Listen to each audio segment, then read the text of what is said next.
Sehingga merupakan satu katalisator untuk mengeskalasi anak-anak kita yang sebelumnya penerima PIP di SMA, SMK, Madrasah Aliyah bisa lanjut ke perguruan tinggi untuk mencapai cita-cita mereka, bisa duduk bersama dengan orang-orang yang secara ekonomi mungkin punya kemampuan gitu. Dan mungkin selama ini nggak pernah mereka bermimpi gitu, bahwa yang namanya biaya hidup itu adalah dana personal untuk mahasiswa, tidak boleh diotak-atik oleh perguruan tinggi. Iya. Oke, Jadi jangan sampai ada perguruan tinggi memotong biaya hidup mahasiswa gitu. Orang tuh udah dibantu kan, pasti dia pengen bantu orang lain Pak. Iya. Dia udah dibantu, aku udah dibantu negara dapat KIPK. Dia rekomendasikan orang misalnya. Lihat saya sama kayak dia Pak. Itu berlaku nggak Pak rekomendasinya? Tahu-taunya foto, Rumah ngambil tetangga. foto rumah tetangga, Iya, betul. Di-upload. Iya. Akhirnya lolos. Namanya juga usaha Mas Aris.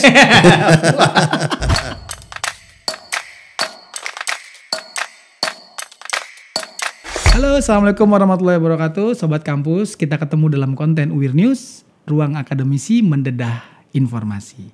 Hari ini kita kedatangan tamu yang jauh dari daerah khusus negara sekarang namanya, sudah bukan DKI lagi, dari Jakarta.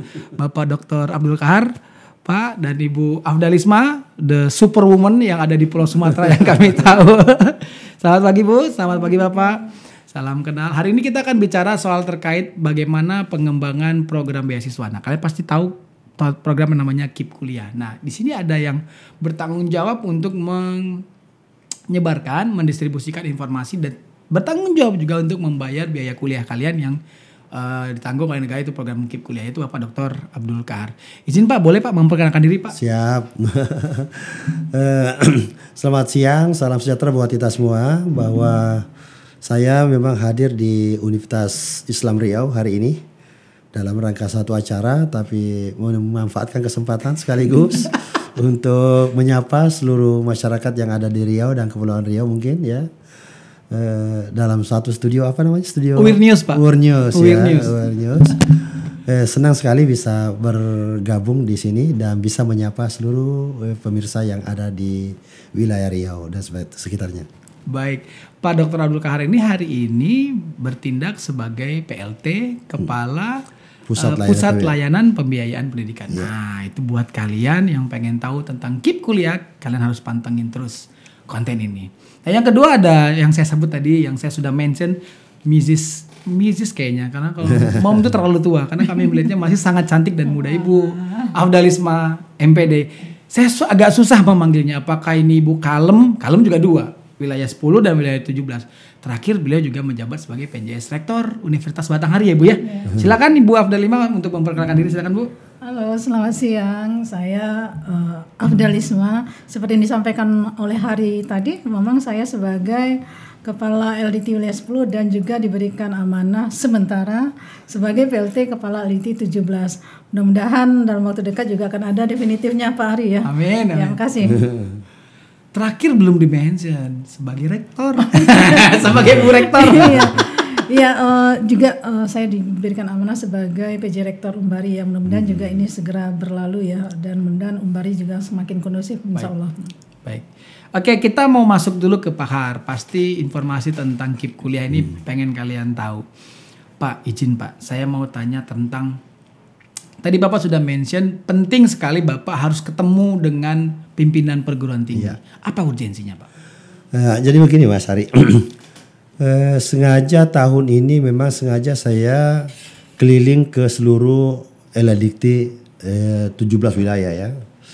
Karena kenapa? Kami melihatnya bahwa semakin banyak kita berkomunikasi dengan perguruan tinggi, tentu hal-hal yang kita waspadai, antisipasi dalam rangka adanya penyelewengan terhadap KIP kuliah ini semakin bisa kita mitigasi. Untuk itu yang selama ini memang menjadi keluhannya teman-teman PTS bahwa informasi-informasi seperti ini kurang kepada mereka, sehingga tidak tahu apa yang harus dilakukan dalam rangka akuntabilitas pengelolaan KIP kuliah ini. Sehingga pada tahun 2024 ini kami sengaja mengagendakan untuk keliling seluruh LDT di 17 wilayah, sekaligus ketemu seluruh pimpinan PTS dari masing-masing wilayahnya. Kalau saya salah mohon koreksi ya Pak. Pemerintah itu selalu sangat concern untuk program KIPK ini. Biayanya juga besar Pak ya. Yang disiapkan anggaran juga sudah besar. Apa bedanya sama yang tahun-tahun sebelumnya dengan tahun sekarang Pak? Inovasi yang dibuat di tim Bapak itu seperti apa? Jadi gini Mas Ari, KIP kuliah ini kan kalau dulu kita kenal bidik misi ya. Yap. Bidik misi. Nah, kenapa kita robah menjadi KIP kuliah? Tidak lain adalah di mana program pemerintah Impres nomor 7 tahun 2014 ada namanya program Indonesia Pintar. Oke. PIP. Nah, di situ sudah banyak meluluskan anak-anak SMA, SMK, madrasah aliyah yang secara ekonomi sebenarnya sangat butuh untuk dibantu dan mimpi-mimpinya untuk perguruan tinggi mungkin tidak pernah bermimpi untuk lanjut ke sana karena tidak ada lagi PIP sampai ke perguruan tinggi waktu itu.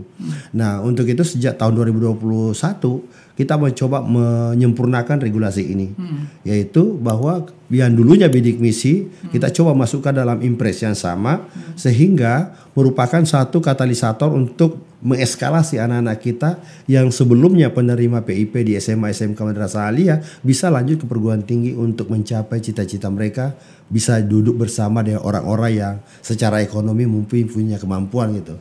Dan mungkin selama ini nggak pernah mereka bermimpi gitu.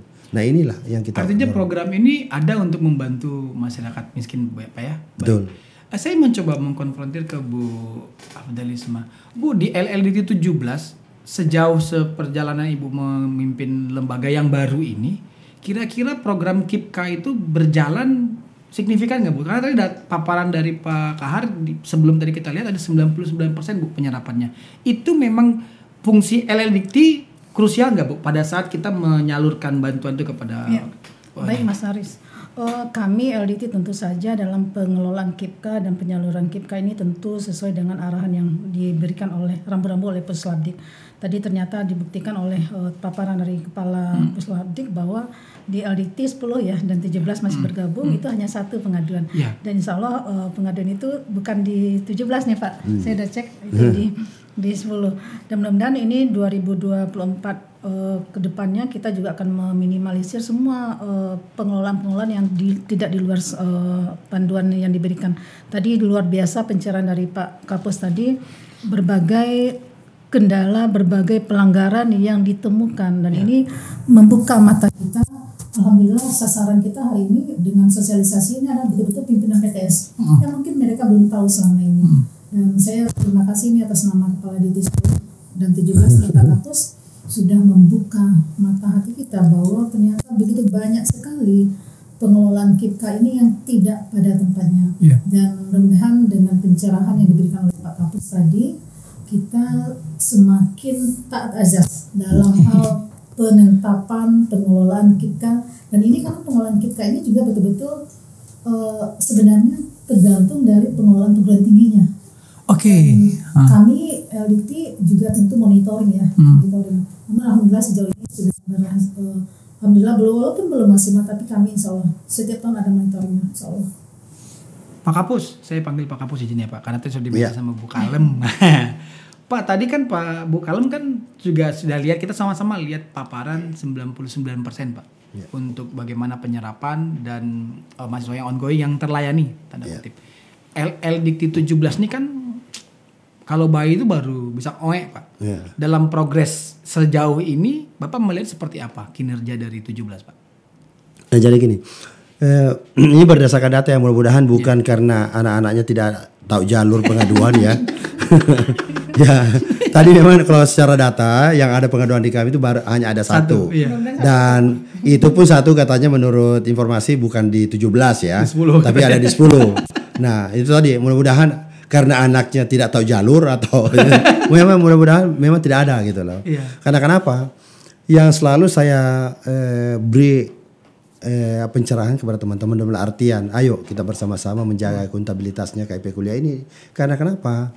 Orang yang berhak menerima KIP kuliah ini adalah betul-betul orang yang butuh bantuan kita semua. Karena adalah orang miskin.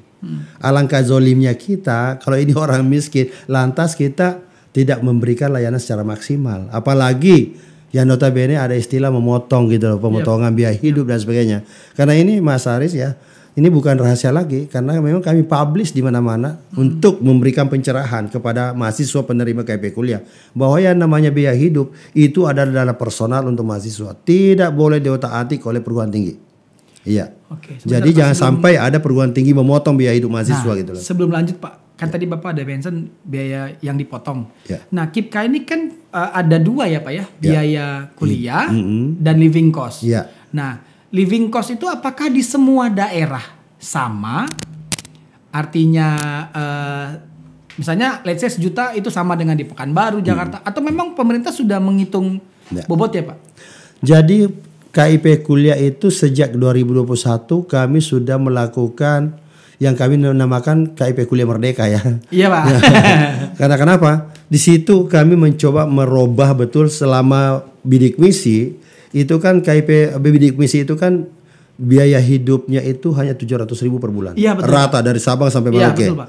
Kemudian biaya kuliah SPP itu hanya 2,4. Iya. Nah, sejak tahun 2021 makanya kita istilahkan KIP Kuliah Merdeka, kita rubah total. Ya. Baik SPP-nya kita sesuaikan dengan akreditasi, yaitu umpamanya akreditasi C 2,4, akreditasi B maksimal 4 juta, akreditasi A maksimal 8 juta, bahkan untuk fakultas kedokteran yang akreditasi A itu bisa sampai 12 juta. Nah, itu saja sudah sangat berbeda dengan pola waktu zamannya bidik misi. Makanya selalu saya katakan, waktu bidik misi kalau ada anak masuk fakultas kedokteran, itu ibaratnya saya bisa katakan itu pemanis. Dalam artian tidak mau dicap ke kampus tidak menerima kayak bidik misi gitu loh. Karena kenapa? Perguruan tinggi berhitung. Kalau 20 juta SPP-nya ini 2,4 berapa besar harus subsidi gitu loh dari reguler. Kita tidak bisa salahkan perguruan tinggi daripada tekor. Apalagi swasta hidupnya dari SPP mahasiswa. Kan nggak bisa kita salahkan. Makanya pemerintah melakukan perubahan dari aspek ini. Nah, terkait dengan pertanyaannya Mas Aris tadi, khususnya biaya hidup sama. Iya.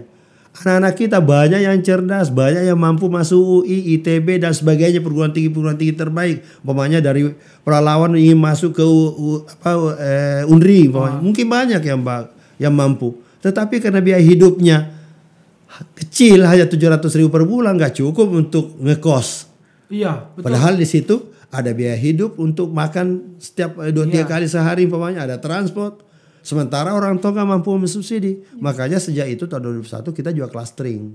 Ada 5 cluster biaya hidup yang kita beri. Kita ambil datanya dari BPS, kelayakan hidup satu kota. Jadi mulai start dari angka 800.000 per bulan sampai 1,4 seperti di DKI. Karena kalau 700 nggak mungkin hidup di DKI. Betul. Makanya DKI 1,4 juta dan sekitarnya gitu. Jadi sejak itu kita roba total. Ada 5 klaster berdasarkan biaya hidup kota masing-masing itu. Artinya logika anggaran itu akan semakin membengkak dan membesar. Betul. Bagaimana pengelolaannya Pak terkait itu bisa didistribusikan ke masing-masing LLDT termasuk LLDT 17 yang masih baru. Jadi di dalam distribusinya setiap tahun memang pertama kita aspek kuota dulu ya. Nah, menentukan kuota itu kita melakukan pendekatan karena pertama khusus untuk LLDT ya. Ke LLDT kita melihat volume perguruan tinggi di wilayah masing-masing. Yang kedua student body tentunya. Oke, Pak. Ya, kita mengambil dari situ. Yang ketiga kita juga mengambil kebijakan dari aspek kewilayahan dan umpamanya dari 3T yang mungkin potensi orang miskinnya lebih besar. Betul. Jadi keseimbangan itu tetap kita memperhitungkan itu. Nah, itulah dasarnya sehingga kita berikan kuota ke masing-masing LLDT itu setiap tahun untuk didistribusikan ke PTS. Karena kami tidak langsung memberikan kuota ke PTS. Karena yang tahu kinerjanya PTS itu kan LLDT. Nah, di dalamnya juga bisa kami beri kewenangan kepada LLDT bahwa LLDT berhak dong mengevaluasi kinerja PTS-nya. Mungkin ada perguruan tingginya bagus, tapi menurut LLDT kinerjanya kurang baik. Ya boleh jadi tidak memberikan kuota atau menurunkan kuota. Kami berikan, silakan LLDT yang melakukan evaluasi tentang itu. Karena kan tidak mungkin kami dari pusat terlalu jauh tentang kendali gitu loh. Jadi biarlah Ibu Afdalisme yang pusing untuk menyeleksi perguruan tingginya gitu loh. Ujung pulpen Bu Afdalisme yang menentukan. Bu, terkait saya ke Bu Afdalisme terkait wilayah 3T Bu. 17 ini banyak Bu, wilayah 3T. Terdepan, terluar dan tertinggal itu kalau di Provinsi Riau aja sisirannya banyak tuh Bu. Ada banyak kabupaten lah, kita tidak sebut universitasnya. Berarti kemungkinan besar akan ada peningkatan kuota Bu ya, karena pasti harusnya nambah kan karena biaya hidup lebih tinggi dan jarak dia kuliah juga jauh. Bagaimana caranya yang biasa Ibu lakukan untuk bisa mungkin menambah kuota atau mungkin teknik lobby-lobby bagaimana akhirnya L17 ini bisa kuotanya naik terus. Ini penting Bu supaya anak-anak tahu nih Bu kondisinya. Ini pertanyaan yang tepat. ini depan Pak Kapus. Jadi sebenarnya saya udah coba Pak Kapus ini 2017 nih baru, tolong dong ditambahin. Kita hadirkan 17 ini ya. Karena di 17 ini Mas Aris ya, Pak Kapus kita punya 97 PTS ya. 97 PTS yang tersebar di 2 provinsi, di Riau 58 dan di Kepri 29. Itu luar biasa tersebar di kabupaten kotanya. Namun memang kita sesuai dengan arahan Kapus, jadi tadi juga saya diskusi dengan beliau mungkin diberikan presentasi ya Pak. Presentasi. Kemudian juga sekarang dengan kebijakan akreditasi, kota perakreditasi ABC-nya dan akreditasi perguruan tinggi ya Pak Kapus ya. Tentu ini juga kami menjadikan salah satu dasar pemberian kuota. Juga tentu kami lihat track recordnya, ada kerjasnya, ada pelanggaran kah yang pernah dilakukan. UIR pernah dilakukan nggak pelanggaran? Kalau UIR melakukan pelanggaran tentu kita potong kuotanya. Seperti itu.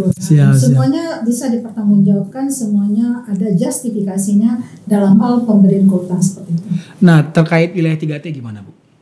Nah 3T saya juga belum kalau di Kepri saya tahu di Lingga sana, di Pulau Karimun kita punya PT di sana, Pulau Natuna juga PT sana. Dan itu memang kemarin regulasinya karena mahasiswa ya, jumlah student body-nya, student body-nya juga menjadi pertimbangan. Karena memang student body itu penting Pak ya, untuk kita bisa menentukan jumlah kuota. Oke. Pak, kita agak melipir dikit, jangan terlalu yang keep Pak. Kalau mahasiswa nih Pak, ini kita bicara dari spektrum mahasiswa yang kami sering temukan. Dia sudah terima beasiswa, dapat bantuan. Kuliahnya enggak serius Pak. Akhirnya dia molor di ujung masa studinya. Itu masih dibantu nggak Pak? Atau ada limit bantuannya? Jadi Mas Aris, kita sudah atur dalam regulasi bahwa jangan sampai ada anak-anak menerima KIP kuliah udah merasa aman gitu ya. Iya betul. Sehingga seenaknya gitu. Iya. Nah, seenaknya ini saya udah kontrak 8 semester untuk kuliah, menerima KIP kuliah. Enggak juga seperti itu. Kita tentu punya rambu-rambu. Jadi kami berikan kewenangan ke perguruan tinggi bisa melakukan pergantian. Oke. Bisa melakukan pergantian di tengah jalan. Ada 2 syarat melakukan pergantian. Makanya nih, tolong pemirsa, mahasiswa yang menerima KIP kuliah ini harus tahu ini. Jadi perguruan tinggi bisa melakukan pergantian. Yang pertama, apabila kriteria penerimanya tidak sesuai dengan kriteria yang ada yang kita tetapkan. Oke. Contoh, mahasiswa sekarang kreatif. Betul Pak, betul banget.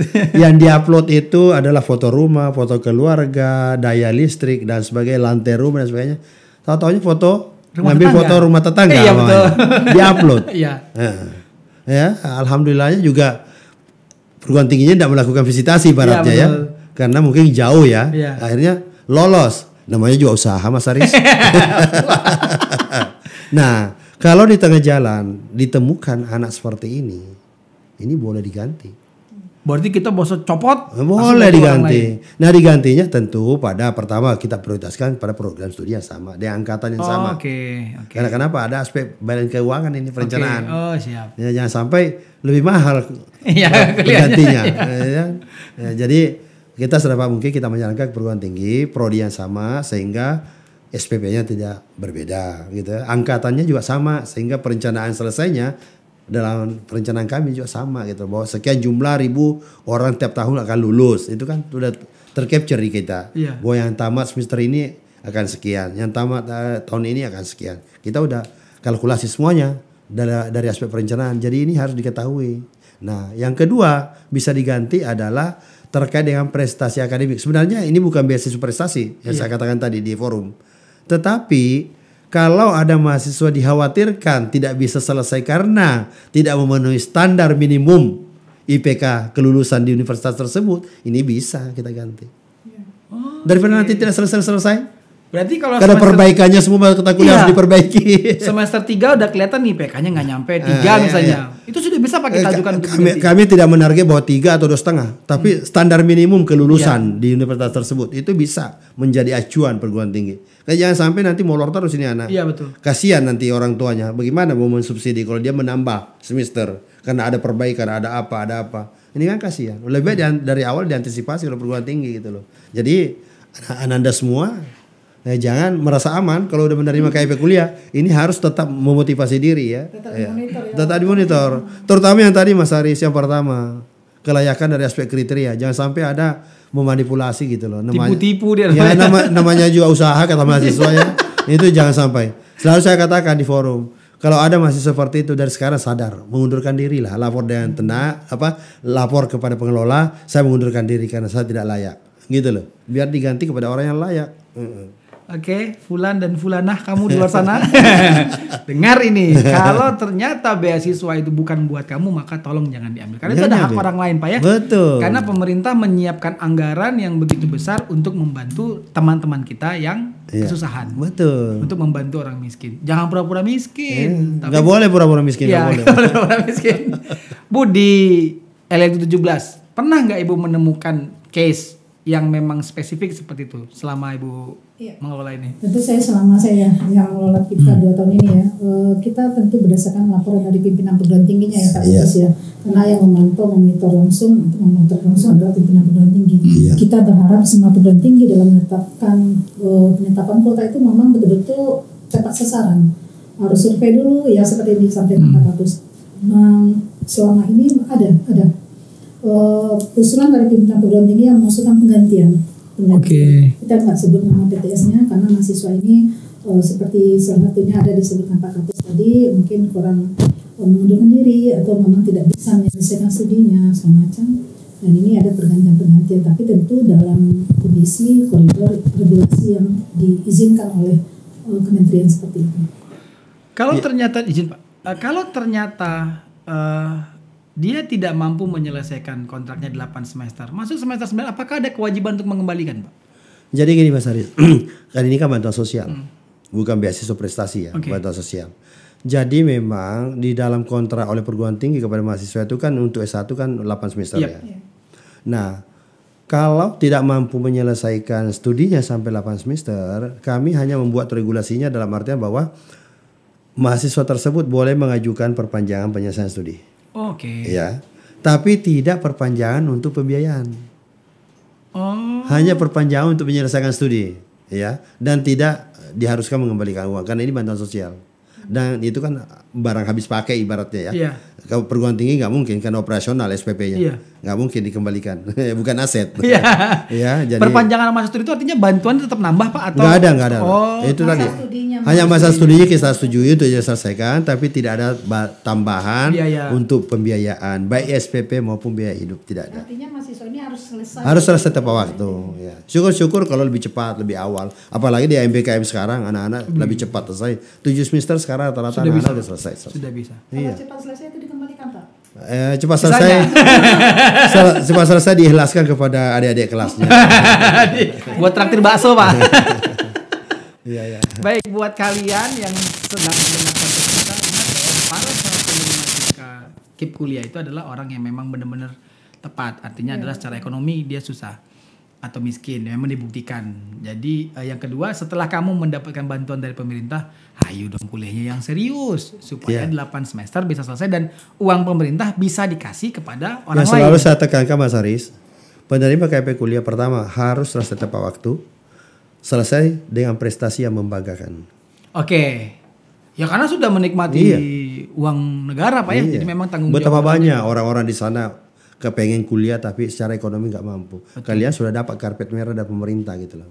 Itu harus diselesaikan. Pak KIPKA itu ada sampai ke program berikutnya nggak Pak? Magister, doktor itu ada nggak Pak? Nggak ada. Hanya S1. Baru sampai S1. Ada kemungkinan tapi nggak Pak? khusus untuk yang seperti keguruan, itu kan ada profesi, ada profesi. Kedokteran ada profesi, itu tetap kita lanjutkan. Untuk profesi penyelesaian profesinya. Apoteker Pak? Farmasi? Ada beberapa rumpun tersendiri yang memang sudah kita cantumkan dalam juknis. Kalau nggak salah ada 6 jenis. Itu bisa menyelesaikan profesinya. Tetap dapat bantuan dari. Tetap dapat bantuan dari KIP kuliah. Baik. Ada 2 tahun, ada 1 tahun, tergantung jenis profesinya. Pak biasanya nih Pak ya, kalau orang tuh udah dibantu kan, pasti dia pengen bantu orang lain nih Pak. Iya. Dia udah dibantu, aku udah dibantu negara dapat KIPKA. Dia rekomendasikan orang misalnya. Let's say sama kayak dia Pak. Itu berlaku nggak Pak rekomendasinya? Jadi gini, yang selalu saya ingatkan kepada teman-teman, baik itu alumni KIP kuliah maupun yang masih ongoing study, ya sesekali lah kembali ke sekolah alma matermu. Ya. Kampanye kepada adik-adik kelasmu yang ada di sana yang kamu tahu bahwa dia miskin. Supaya jangan sendiri menikmati gitu loh. Bisa dinikmati oleh adik-adikmu yang lain gitu di kelas. Di alma matermu SMA mana, SMK mana, madrasah aliyah mana. Silakan kembali ke sana. melakukan sosialisasi untuk mengajak teman-temanmu di sana. Karena dengan semakin banyak yang seperti ini back to school untuk mensosialisasikan, artinya kita semakin berharap bahwa mudah-mudahan tempat sasaran ini semakin lebih baik gitu loh. Karena memang betul-betul orang yang membutuhkan yang kuliah. Baik, sebelum kita akhiri saya mau ke Supermom, Superwoman. Pegang 3 jabatan, Bu. Kalem LNT 10, PJS ya Bu ya? PLT Kalem 17 dan PJS Rektor. Itu gimana ngatur hidupnya Bu?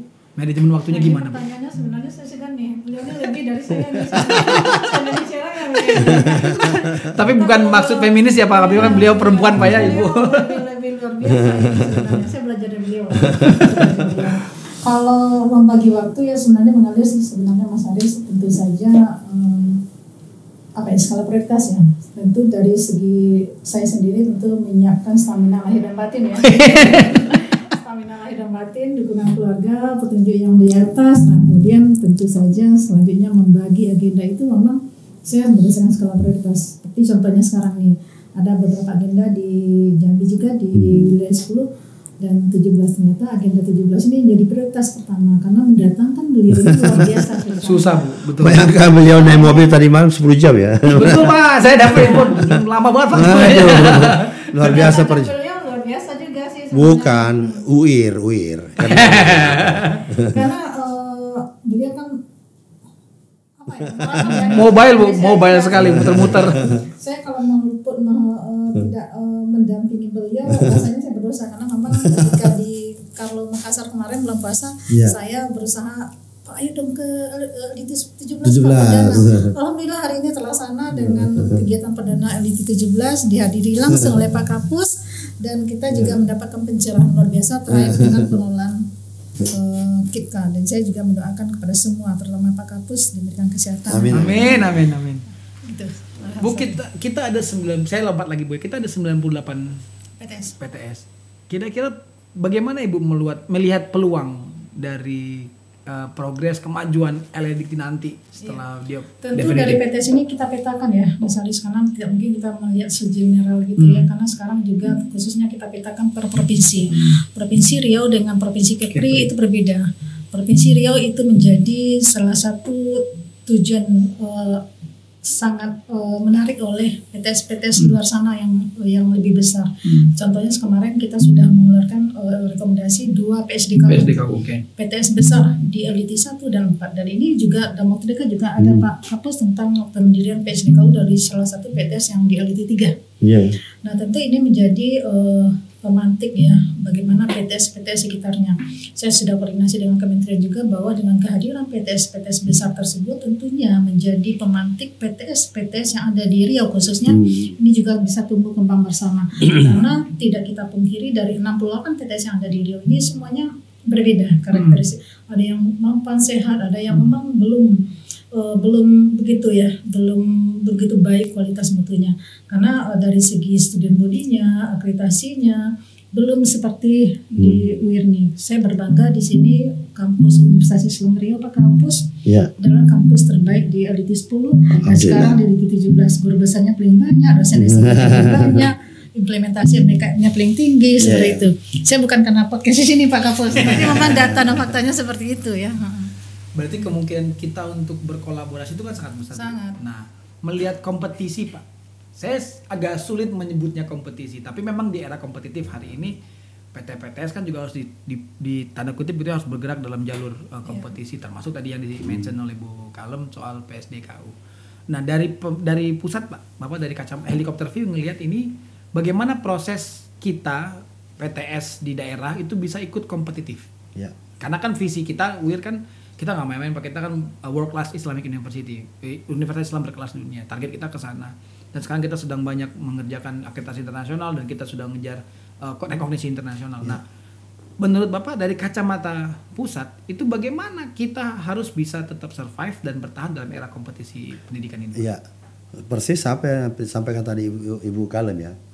Jadi teman-teman dari PTS yang ada di wilayah 17 ini harus melihat yang datang ini sebagai kompetitor positif ya.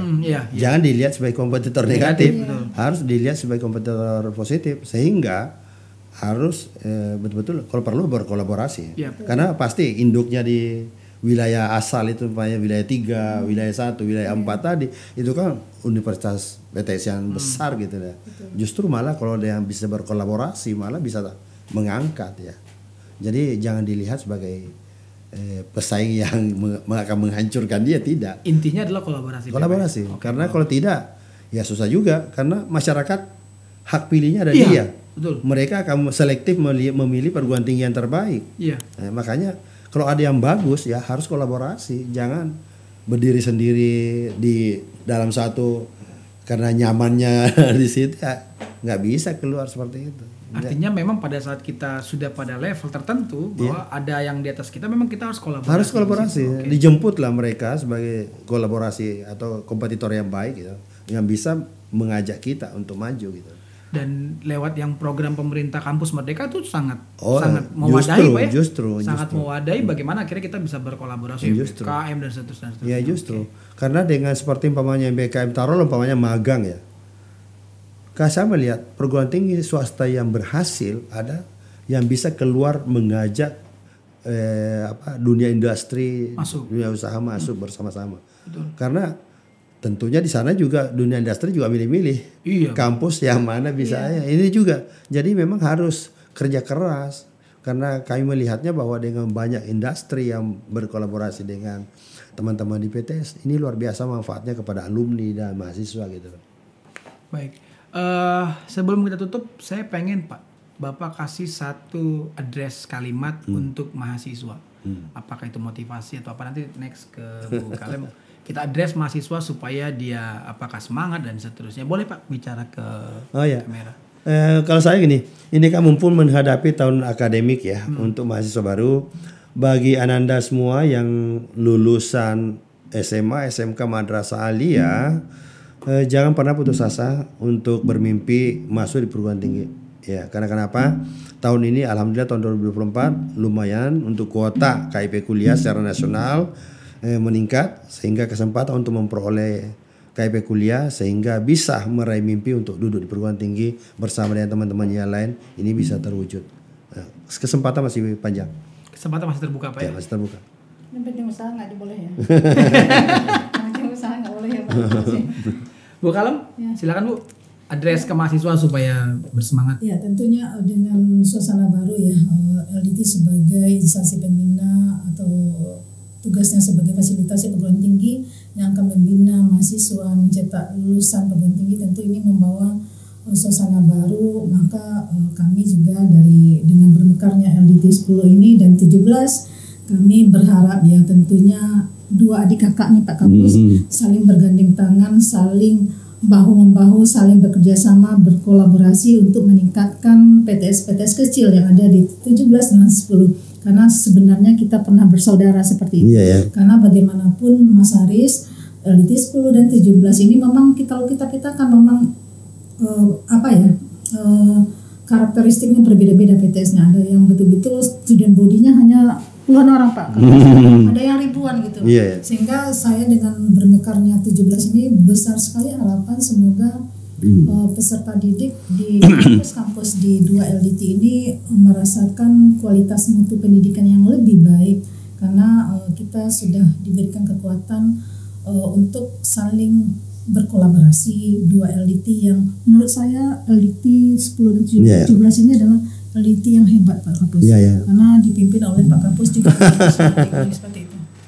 Baik, saya pikir cukup untuk kita hari ini, teman-teman. Kalau nanti mau cari informasi KIPKA, boleh nanti cari di website Ristek Dikti, searching, scroll Instagramnya, atau lihat kalau buat yang WIR silakan cek di Instagram kita WIR Unggul. Atau nanti LLDikti juga ada websitenya, silakan dicek. Hari ini semua informasi tersebar dalam spektrum digital yang sangat luas, sehingga kalau kalian tidak mencari maka dia tidak akan datang. Informasi harus dikejar, bukan ditunggu. Baik, terima kasih Pak Kapus, Bu Kalem, terima kasih. Mohon maaf mau mengganggu waktunya, diculik sebentar.